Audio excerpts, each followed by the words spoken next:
সত্যি কথা বলতে এই প্রথম আমি ইস্ট নিয়ে কোনো কাজ করলাম। প্রথমে ইস্ট দিয়ে সবচেয়ে ইজি যে রেসিপিটা বান, সেটাই বানানোর চেষ্টা করেছি, কিন্তু বানের পজিশনিংটা এতটাই খারাপ হয়েছিল যে আমার বানগুলো গোল না হয়ে তেকোনা হয়ে গেছে। তো যাই হোক, তাও আমি যেগুলো বাইরের কেনা পাউরুটি দিয়ে বার্গার বানাই, সেই বার্গারটাই আমার নিজের বানানো পাউরুটি দিয়ে তোমাদের সাথে শেয়ার করছি। প্রথমেই আমি বলে দিই যে বাটারের মধ্যে আমি প্যাটিটাকে সেঁকেছিলাম, তার মধ্যে আমি টমেটো আর শসাগুলোকে একটুখানি মানে এপিট করে নিয়েছি নুন দিয়ে, যাতে ওই মানে টমেটোর একটা কীরকম ফ্লেভার হয় না কাঁচা টমেটোর, সেটা যেন না আসে।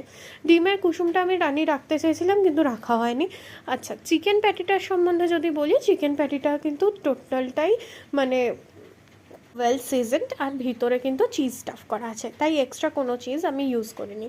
এই যে বানের উপর যে সসটা আমি দিচ্ছি, সেটাতে কাসুন্দি, মেয়োনিজ আর টমেটো সস আছে। খেতে দারুণ সুন্দর হয়েছিল, তোমরাও খেয়ে দেখো।